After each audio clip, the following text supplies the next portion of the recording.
কেউ যদি একজন মানুষের জীবন বাঁচায়, সূরা মাইদা আল্লাহ পাক বলছেন, কেউ যদি একজন মানুষের জীবন বাঁচায় সে যেন পুরো মানব জাতিকে বাঁচালো, বলি আলহামদুলিল্লাহ। আর কেউ যদি কোনো মানুষকে অন্যায়ভাবে হত্যা করে সে যেন পুরো মানব জাতিকে হত্যা করে। একটু খেয়াল করে দেখেন, সারা বিশ্বে যত মানুষকে হত্যা করা হচ্ছে মুসলিম কান্ট্রিগুলোতে, সিরিয়া, ইয়েমেন, প্যালেস্টাইন, আফগান তো চলে গেল, তারপরে আপনার ইরাক, লিবিয়া, জর্ডান, লেবানন, ঠিক আছে, ওই যে রোহিঙ্গা, তারপরে উইঘুর, মুসলিমদেরকে যেখানে যেখানে হত্যা করা হয়েছে এখানে মানবতা বিরোধী অপরাধ হয়নি? এটাকে সন্ত্রাসবাদ বলা যায় না? এটা ওদের জঙ্গিবাদ নয় কি? তাহলে প্রকৃত অর্থে সন্ত্রাসী এবং জঙ্গি কারা? মুসলিমরা না ওরা? যখন নিরপরাধ মাসুম বাচ্চাদেরকে বোম মেরে হত্যা করা হয়, মা বোনদেরকে ইজ্জত নষ্ট করা হয়, আমাদের মুসলিম ভাইদেরকে পাখির মতো গুলি করে হত্যা করা হয়, তখন এই মতবাদ থাকে না? তো এদের কাছ থেকে আমাদেরকে শিখতে হবে কোনটা ন্যায় কোনটা অন্যায়। এগুলো চলতে থাক, কিন্তু এই চলা ইনশাআল্লাহ তাআলা বেশি দিন সাস্টেইন করবে না ইনশাআল্লাহ। কারণ আমরা শেষ জামানার ছাত্র, আমরা জানি যে এই জুলুম ইনশাআল্লাহ তাআলা এই বিশ্বের বেশি দিন থাকবে না ইনশাআল্লাহ।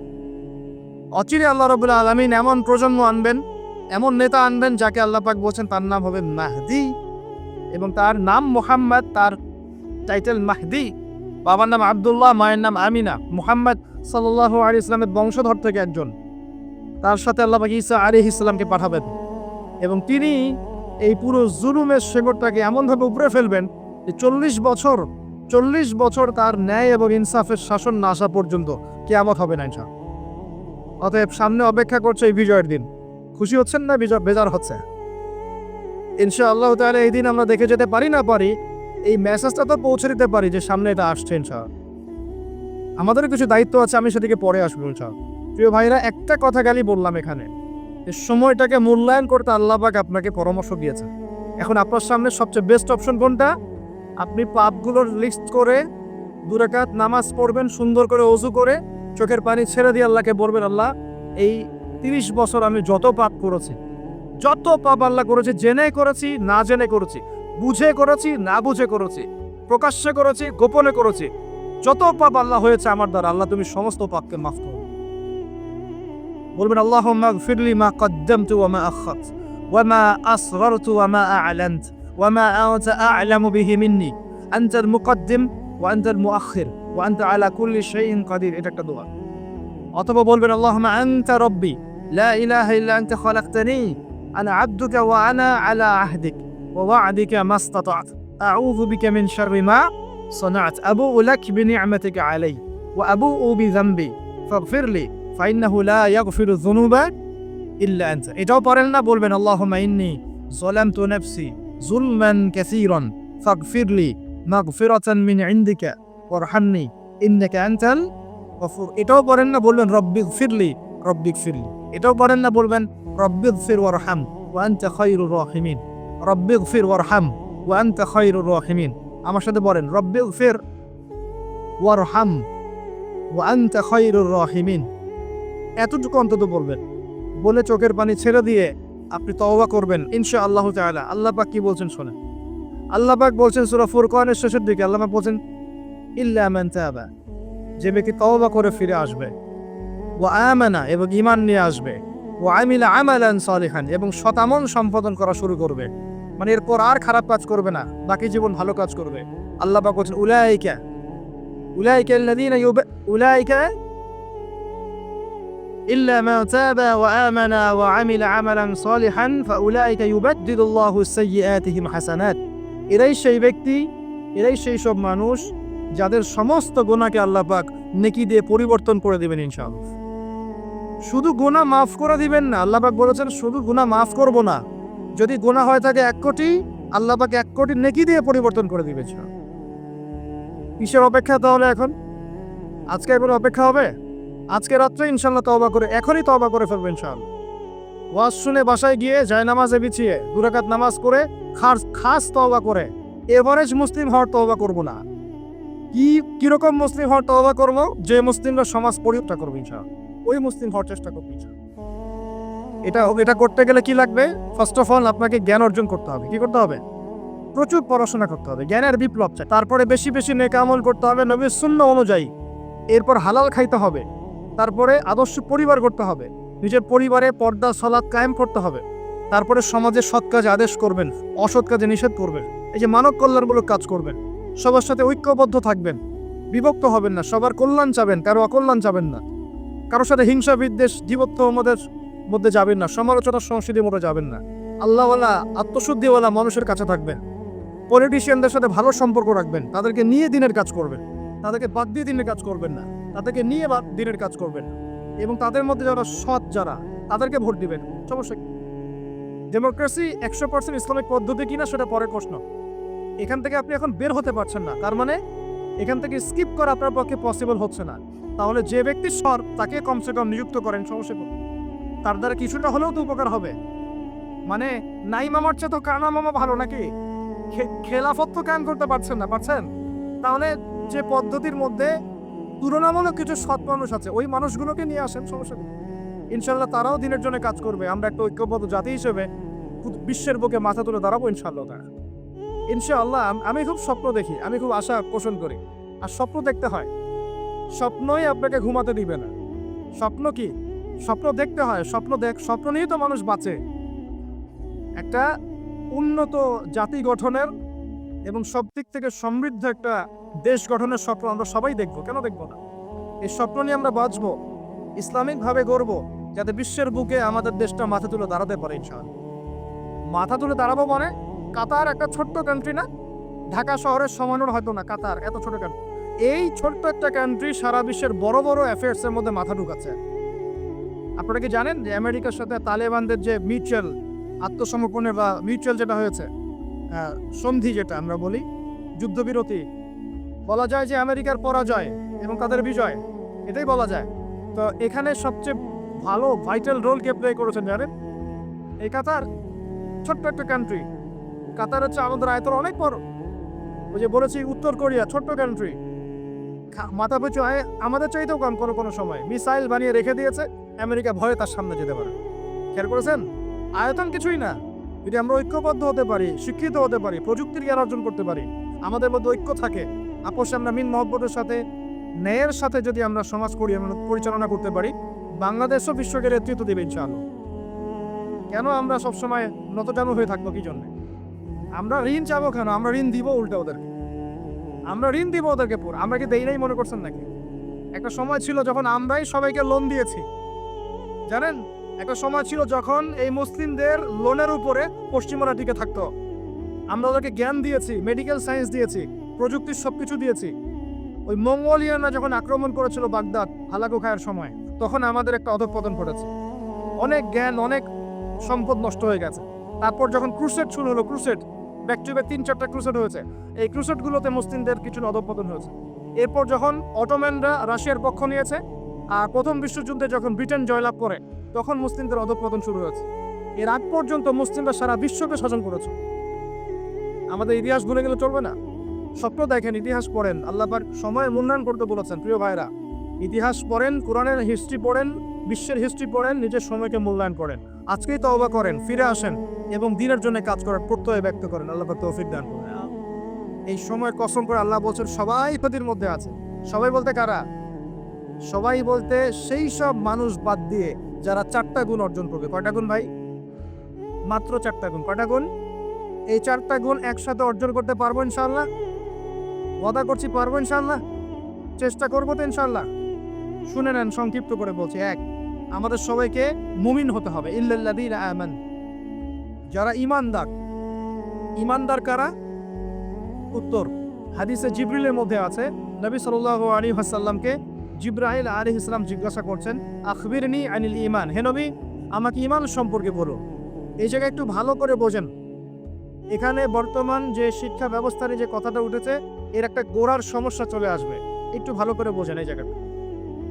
জিবরাইল আলাইহিস সালাম বলছেন, হে মুহাম্মদ সাল্লাল্লাহু আলাইহি ওয়াসাল্লাম, ঈমান কাকে বলে?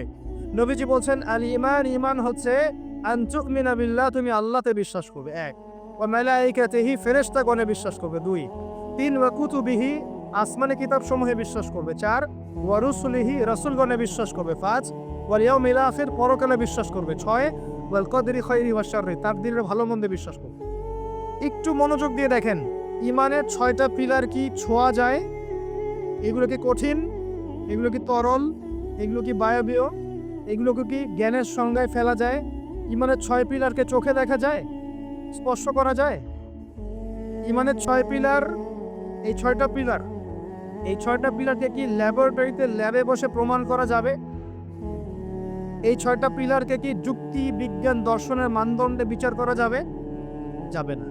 আল্লাহ পাক বলছেন আলিফ লাম মিম যালিকাল কিতাব লা রাইবা ফি হুদাল লিল মুত্তাকিন, মুত্তাকি কারা? আল্লাযীনা ইউমিনুনা বিল গায়বি, যারা এই গায়েবে বিশ্বাস করে। ইমানের 6 পিলার সবই গায়েব। এই গায়েবে অদৃশ্যে বিশ্বাস না করতে পারলে আপনি মুমিন হতে পারবেন। আমাদের বিলিভ, আমাদের বিশ্বাসের ভিত্তিটা হচ্ছে অদৃশ্য। আমাদের বিশ্বাসের ভিত্তি কি? অদৃশ্যের জগৎ, গায়েবের জগৎ। আর পশ্চিমাদের বিশ্বাসের জগৎ হচ্ছে দৃশ্যমান জগৎ। এই কারণেই তাদের শিক্ষা সিস্টেমগুলো সব দৃশ্যমান জিনিসে বিশ্বাস করে, অদৃশ্য বিশ্বাস করে। এই কারণেই তারা এই সব মতবাদগুলোকে বইপত্র নিয়ে আসে। এই ডারউইনের মতবাদ বলেন, এই যে আপনার এটা কি অ্যাস্ট্রোনমিক্যাল ইয়েগুলো বলেন, নাসার গবেষণাগুলোকে বলেন, মঙ্গলের এটা খুঁজতেছে, চাঁদের ওটা খুঁজতেছে, মানে ওরা চোখে যা দেখবে এটা বিশ্বাস করবে, চোখে যা দেখি না বিশ্বাস করবে। আর ওই মতবাদটাকে তারা জোর করে মুসলিমদের উপর চাপাতে যাচ্ছে। এই কারণেই মুসলিমদের বইপত্রের মধ্যে এখন এগুলো ঢুকে যাচ্ছে, এই মতবাদগুলো ঢুকে যাচ্ছে। তাহলে সমস্যা কিন্তু গোড়ায়।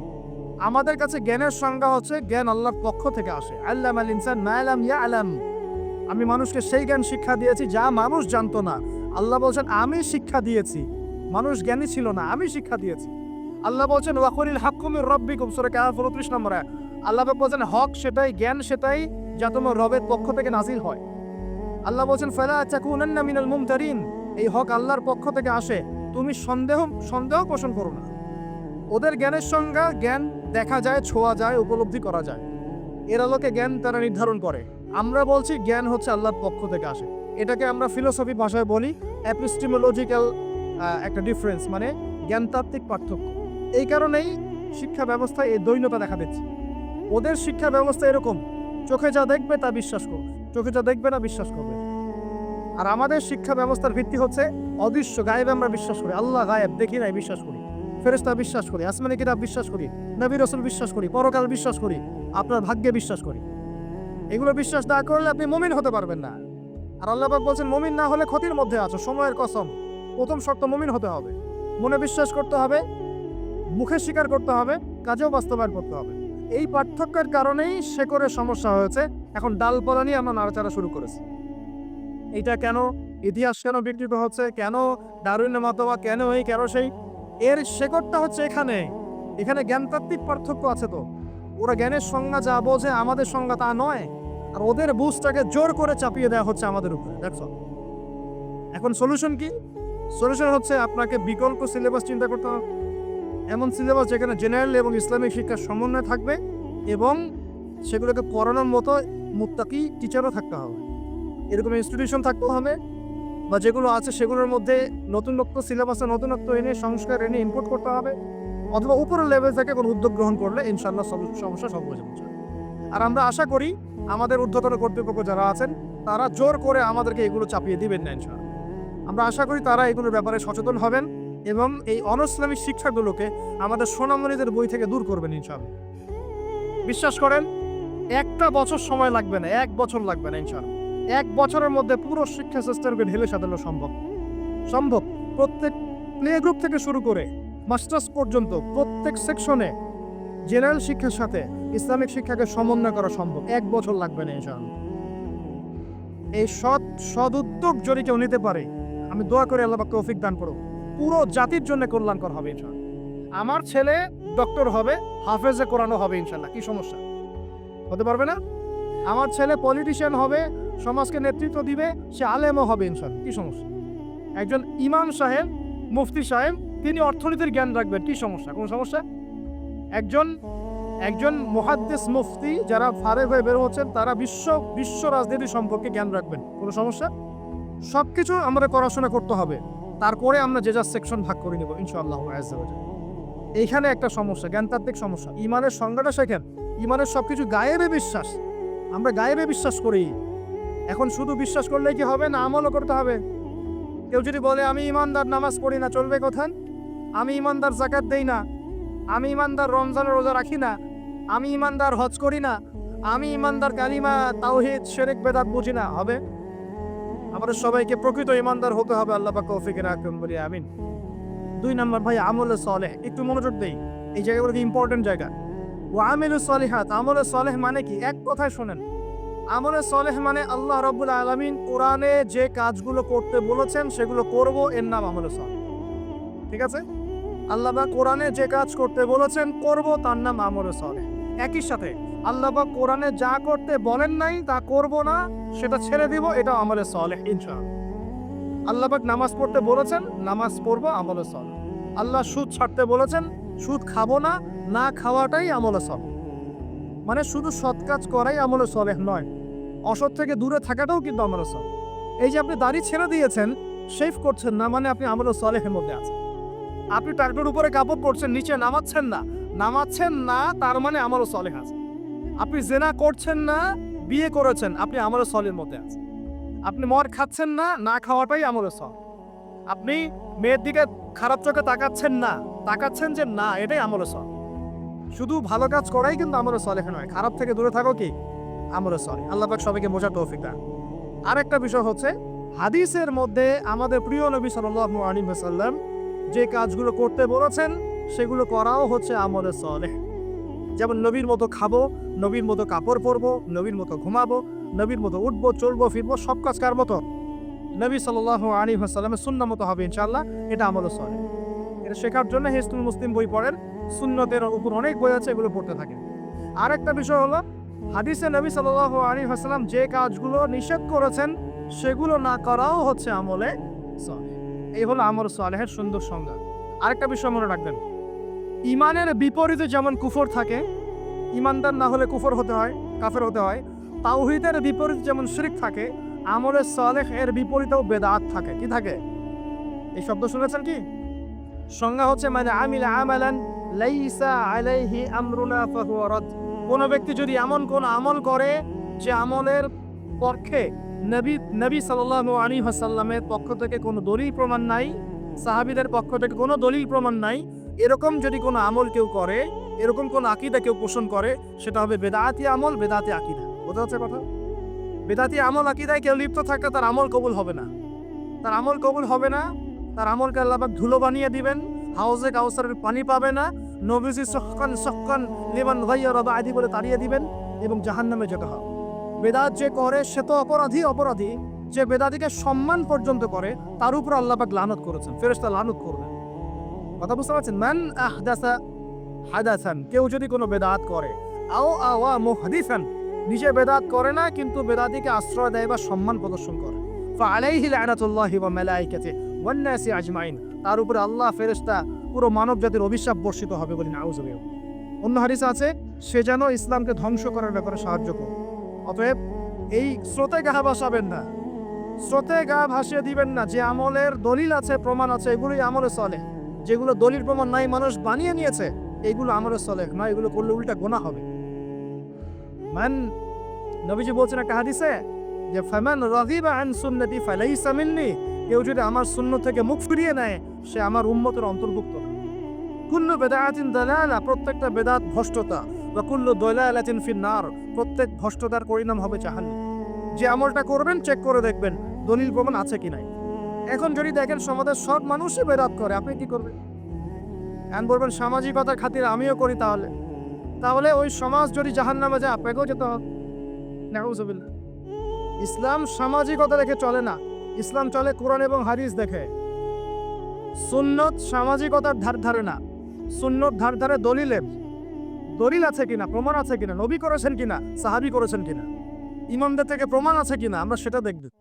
প্রমাণ নাই, দলিল নাই, যত টাটকা মজার মুখরোচক মনে হতে কেন, সবাই করুক না কেন, আপনার করা যাবে, করলে বেদাত হয়ে যাবে। আল্লাহর বোঝা তৌফিক দান। আর বেদাত তো করবেনই না, বেদাতিকে সম্মানও করবেন না। বেদাতিকে ট্রল করতে করতেই তো ভাইরাল হয়ে গেছে, ট্রল করতে করতে, মজা করতে করতেই তো ভাইরাল হয়ে গেছে। এই তো সমস্যা আমাদের। আল্লাহ পাক বোঝার তৌফিক দান করেন, আমিন। আরেকটা বিষয় হলো ওয়াতাওয়াসাউ বিল হক, যারা পরস্পরকে হকের দাওয়াত দেয়।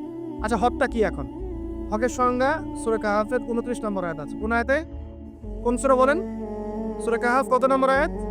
29। সূরা বাকারাতেও আছে, সূরা কাহাফে আল্লাহ আছে। আল্লাহ বলেছেন, আল্লাহ পাক বলেছেন হকটা কি? ওয়াকুল হাক্কু মির রাব্বিকুম, বাস শেষ। হে নবী বলে দিন হক সেটাই যা তোমার রবের পক্ষ থেকে নাজিল হয়। হকটা কি? যা তোমার রবের পক্ষ থেকে নাজিল হয়। বলেন তো রবের পক্ষ থেকে কি নাজিল হয়েছে? কোরআন এবং তার ব্যাখ্যা কি আছে? হাদিস। যখন তাওরাত নাজিল হয়েছিল সেটা কি হক ছিল? ছিল।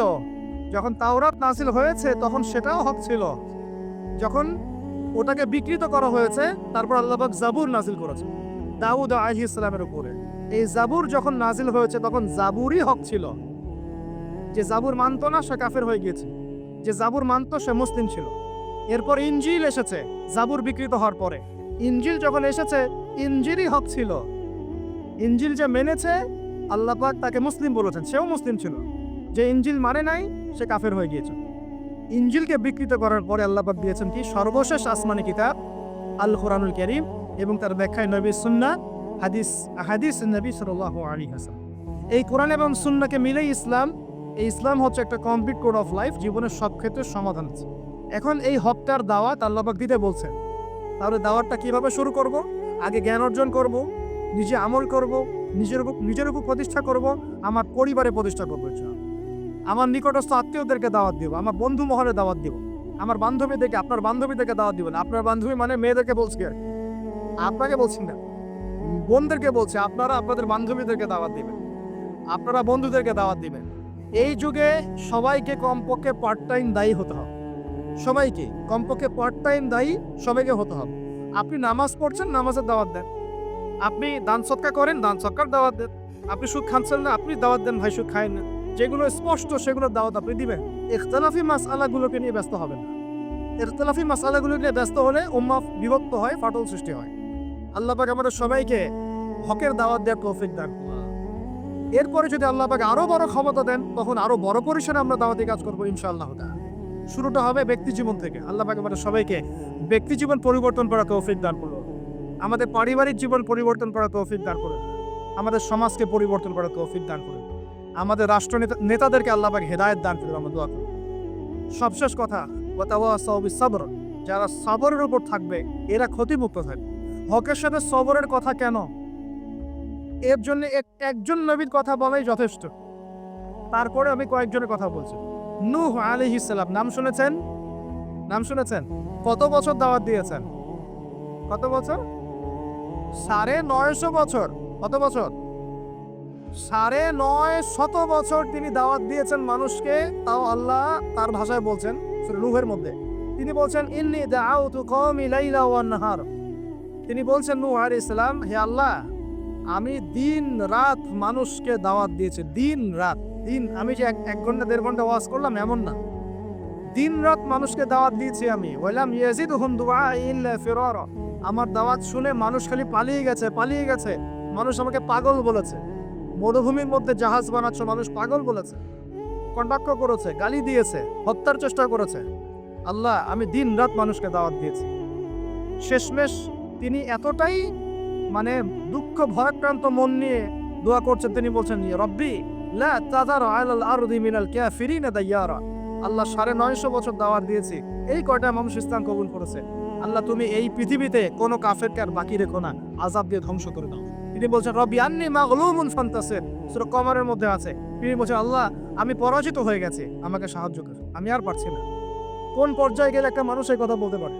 আমরা তো 2 দিন 4 দিন দাওয়াতি কাজ করে হাফসায় যাই। এক ভাইকে নামাজের দাওয়াত দিয়েছি 3 দিন, নামাজ পড়ে না, বলছি তোর দ্বারা হবে না, আশা শেষ করে ফেলি, আশা পোষণ করি না। হ্যাঁ, পরিবারে স্ত্রী কথা শোনে না, 1 বছর সবর করেছি, তালাক দাও চলবে না, এরকম মনে করি আমি। ঠিক আছে, সন্তানকে দাওয়াত দিই, কথা শোনে না, সন্তানকে আমরা ত্যায্য পুত্র করে ফেলছি। অনেক অধৈর্য আমরা মুসলিমরা, খুব আবেগী হয়ে গেছে এখন আমরা, আর অধৈর্য হয়ে গেছে। সবর করতে হবে। আমাদের নবীজি 23 বছর লেগেছে। কত বছর? 23 বছরে আল্লাহর নবীকে মানুষ হত্যার চেষ্টা করেছে 16 বার, গালি দিয়েছে 15টা। যে মানুষটাকে সবাই বলতো আল্লাহ আমিন as-সাদিক, সেই মানুষকে মানুষ বলা শুরু করেছে কাযযাব, সাহের, জাদুকর, এই মিথ্যাবাদী, ঐক্য বিনষ্টকারী ইত্যাদি। তাকে দেশ থেকে বের করে দিয়েছে, তায়েববাসী রক্তাক্ত করেছে, কত নির্যাতন করেছে, উটের নাড়ি ভুড়ি চাপিয়ে দিয়েছে সেজদারত অবস্থায়, গলায় চাদর দিয়ে ফাঁস দিয়েছে আমাদের নবীকে, উহুদের মাঠে আঘাত করেছে মাথার মধ্যে। কই নবী সাল্লাল্লাহু আলাইহি ওয়াসাল্লাম তো অধৈর্য হন না, ছেড়ে দেন নাই, ময়দান ত্যাগ করেন নাই। আমরা তো অল্পতেই কেন অধৈর্য হয়ে যায়? হাজার হাজার মানুষ আসবে চলে যাবে, কিন্তু দ্বীন ইসলাম থেকে যাবে ইনশাআল্লাহ। একসময় ভালো থাকবে, কখনো খারাপ থাকবে, কখনো বেগবান হবে, কখনো একটু মন্থর হবে, দিন এগিয়ে যাবে ইনশাআল্লাহ। একজন আসবে, হয়তো তাকে মেরে ফেলা হবে, আরেকজন আসবে ইনশাআল্লাহ। একজন আসবে, তাকে সরিয়ে দেওয়া হবে, আরেকজন আসবে ইনশাআল্লাহ। 100 আলেম আছেন, 100 আলেমের মৌত হবে, আরো 100 আলেম আসবে ইনশাআল্লাহ। দিন থেমে যাবে না, এগিয়ে যাবে। একটা পয়েন্ট দেখেন, নূহ আলাইহিস সালামের বাড়িতেও শান্তি ছিল না। কিরকম? কমপক্ষে আমাদের নবী সাল্লাল্লাহু আলাইহি ওয়াসাল্লামের জীবনে বাইরের মানুষ তাকে কষ্ট দিচ্ছেন, ঘরের মধ্যে খাদিজা রাদিয়াল্লাহু আনহা আছেন এবং তিনি তার মতাদর্শের মানুষ। বাসায় গিয়ে তিনি খাদিজা রাদিয়াল্লাহু আনহার সাথে সুখ পাচ্ছেন, শান্তি পাচ্ছেন, কারণ স্ত্রী তার পক্ষে আছে। স্ত্রী তার পক্ষে আছেন, তাকে সাপোর্ট দিচ্ছেন, তাকে টাকা পয়সা দিচ্ছেন, অর্থ সম্পদ ব্যয় করছেন, তাকে পিছন থেকে একটা মমতা ভালোবাসা দিচ্ছেন না? আর বেচারা নূহ আলাইহিস সালামের ঘরে স্ত্রীও তার কথা শুনছেন না। আপনি কি জানেন? তার স্ত্রী পর্যন্ত ঈমান নিয়ে আসছে না। তিনি বাসাতেও গিয়েও বাইরের পরিবেশ ফেস করছেন। যাদের বাড়িতে দাজ্জাল স্ত্রী আছে তারা জানে আমার কথার মানে। কথা কি বুঝতে পারছেন? অনেক ভুক্তভোগী আছে না এখন?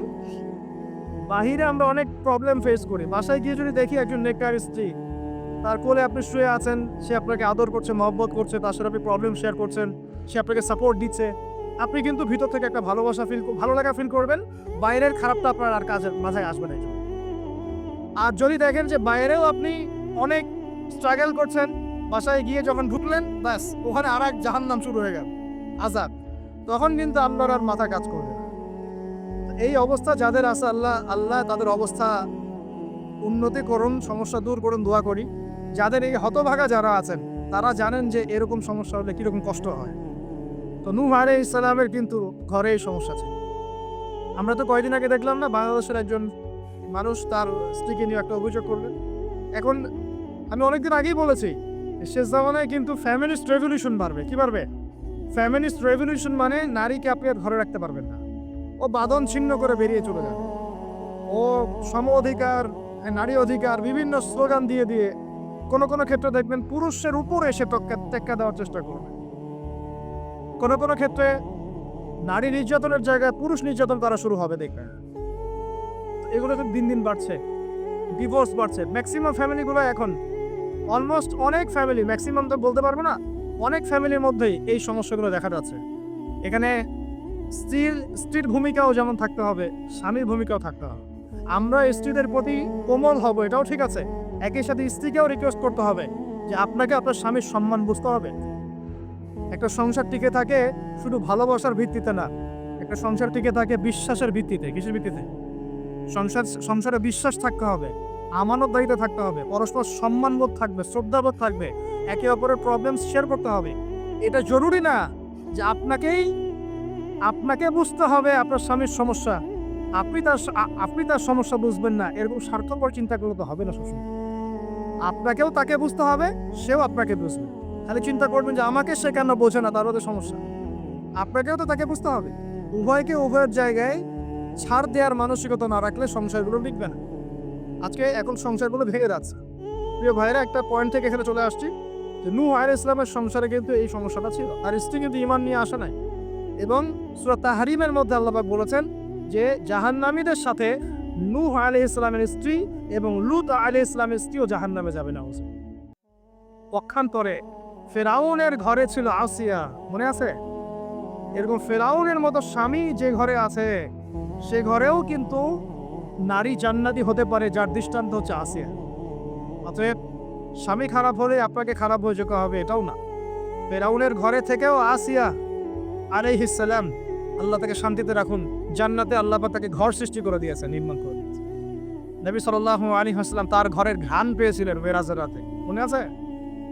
তো পরিবেশ পরিস্থিতি যেমনই হোক না কেন, পরিবারে ইসলাম ধরে রাখতে হবে। আল্লাহ পাক সবাইকে তৌফিক এনায়েত করুন। আর এই নবীর সবরটা দেখেন, নূহ আলাইহিস সালামের সবর দেখেন। লূত আলাইহিস সালামের সবর দেখেন, ঈসা ইবনে মারইয়ামের সবর দেখেন, মূসা আলাইহিস সালামের সবর দেখেন, আমাদের নবীর সবর দেখেন, তার সাহাবীদের সবর দেখেন। এই প্রত্যেক যুগে যুগে এই সিলসিলা চলে আসছে। হকের দাওয়াত যারাই দিয়েছে তাদেরকে সবর করতে হয়েছে। আল্লাহ পাক আমাদের সবাইকে হকের দাওয়াত দেওয়ার সাথে সাথে ধৈর্য ধরার তৌফিক দান। একদিনে দিন প্রতিষ্ঠা হবে না, লেগে থাকতে হবে ধীরে ধীরে ইনশাআল্লাহ তাআলা, আস্তে আস্তে আস্তে আস্তে এই দিন আল্লাহর জমিনের প্রত্যেক কাঁচা এবং পাকা বাড়িতে পৌঁছে যাবে ইনশাআল্লাহ তাআলা। আল্লাহ পাক আমাদের সবাইকে দিনের সেই বিজয়ের দিন দেখে যাওয়ার তৌফিক ইনায়াত করে সকলে বলি আমিন। আমরা দোয়া করে আল্লাহ পাক সবাইকে সময়কে কাজে লাগানোর তৌফিক দান করুন, সময়কে কাজে লাগিয়ে তওবা করে ফিরে আসার তৌফিক দান করুন, বাকি জিন্দেগি বেশি বেশি নেক আমল করার তৌফিক দেন। আল্লাহ পাক আমাদের সবাইকে ঈমানদার বানিয়ে দেন, বেশি বেশি আমল ও সালেহ করার তৌফিক দান করেন, হকের দাওয়াত দেওয়ার তৌফিক দান করেন, সবর করার তৌফিক দান করেন এবং আল্লাহ রাব্বুল আলামিন দৃশ্য অদৃশ্যের সমস্ত অনিষ্ট ক্ষতি থেকে আল্লাহ পাক আমাদেরকে বাঁচিয়ে রাখেন। এই চারটা গুণ যারা অর্জন করতে পারবেন ইনশাআল্লাহ, আল্লাহ পাক বলছেন তারা ক্ষতির মধ্যে থাকবে না, দুনিয়াতেও সফল হবে ইনশাআল্লাহ, পরে কেন আল্লাহ নবীর সাথে জান্নাতে থাকবে ইনশাআল্লাহ। আল্লাহ পাক আমাদের সবাইকে নবী সাল্লাল্লাহু আলাইহি ওয়াসাল্লামের সাথে জান্নাতে থাকার তৌফিক ইনায়াত করুন সকলে বলি আমিন। আকুলু কাউলি হাদা।